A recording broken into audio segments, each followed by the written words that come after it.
네, 오늘 공유할 승소 사례는 최근 상간자 소송에서 위자료 3천만 원이 전부 인정된 승소 사례입니다.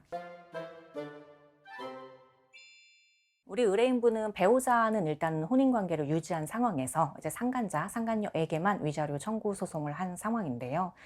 의뢰인분이 상담 오셨을 때 마음이 많이 좀 힘든 상황이셨어요.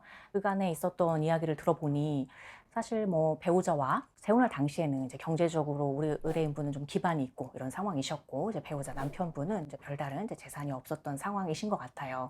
그런데 이제 남편분이 코인이나 이런 거를 해보고 싶다고 하셔서 의뢰인분도 경제적으로도 좀 지원을 하고 지지를 하셨던 분인데요.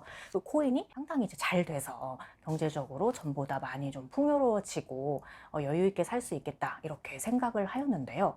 그러던 와중에 그 남편분과 의뢰인의 아주 오랜 지인분과의 좀 관계가 이상하다. 좀 적당한 이런 뭐 예의와 이런 그 거리가 있어야 될 것 같은데 너무 가깝게 지내는 것 같다라는 생각이 들어서 좀 조심스럽지만 이제 지인분에게도 그런 이야기를 했다고 해요. 적정한 거리를 유지해라. 연락 시간이라든지 호칭이라든지 이런 거 좀 주의해달라라고 말을 하였는데, 그 지인분이 오히려 굉장히 화를 내면서 어떻게 나에게 뭐 이럴 수 있냐, 이렇게 갈등이 격화되다가 뭐 심지어는 뭐 정신병자다, 이제 남편분은 뭐 본인을 막 의부증 취급하는 것처럼 되고, 그 지인분은 자기한테 하도 구박을 하니 본인도 너무 심적으로 괴롭고, 그런가? 내가 정말 나의 오래된 지인을 이렇게 내가 섣불리 의심하고 너무 이렇게 잘못 말한 것인가? 이런 생각이 들어서 그때 당시에 뭐 사과도 하고 그렇게 이제 지나가셨다고 해요.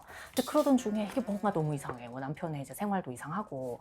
그래서 어느 날 뭐 같이 이용하던 차량의 블랙박스를 보았더니 그거를 미처 지우지 못한 영상이 있었던 것이고, 그 영상에 남편분과 그 설마 좀 아니길 바랬던 본인의 지인분이 같이 어떤 숙박업소에 들어가고 나오는 장면을 이제 목격하게 되셨다고 합니다. 그래서 앞으로는 참 남편과 경제적으로 전부 다 여유 있는 상황에서 편안하게 살 줄만 알았는데 너무나 힘들다, 괴롭다. 그래서 어떻게 해야 되는가라는 생각을 이제 고민을 하시다가, 적어도 저 상간녀에 대해서는 내가 위자료 청구 소송을 제기해서 책임을 물어야겠다, 이런 결심을 하고 오시게 되었습니다.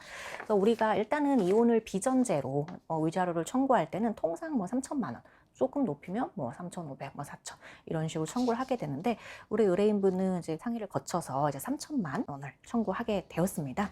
기술적으로 3천만 원을 일부 초과해서 청구를 하곤 하는데요. 예를 들어 3천만 100원 또는 뭐 3천일만 원 이런 식으로. 그 이유는 이제 3천만 원까지는 소액 재판부에 배당이 되기 때문에 판결 이유에 대해서 뭐 쓰지 않는 경우가 뭐 오히려 원칙적이거든요. 그래서 저희가 그 뭐 상간자의 잘못에 대해서 일부라도 판결 이유에 적시되는 것을 원하시기 때문에 저희가 3천만 100원을 청구했고, 이에 대해서 전부 승소해서 3천만 100원 및 이에 대한 지연이자 그리고 소송 비용을 전부 피고가 부담하는 것, 그리고 위자료에 대해서 가집행할 수 있는 전부 승소 판결을 받게 됩니다.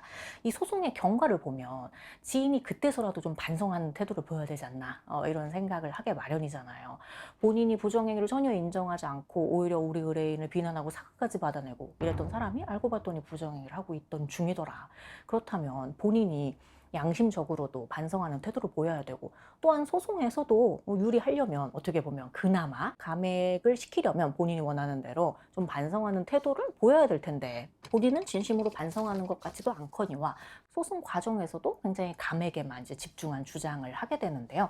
본인의 주장은 뭐 여러 가지가 있었어요. 피고 본인은 이 관계의 시작이 뭐 원고 배우자의 뭐 추행 때문이었다라든지, 그 관계 뭐 이후에 뭐 폭력적인 게 있었다라든지, 어떤 다른 주장을 하면서 약간 이제 원고 배우자의 탓이다, 이런 주장을 이제 주로 하게 되죠.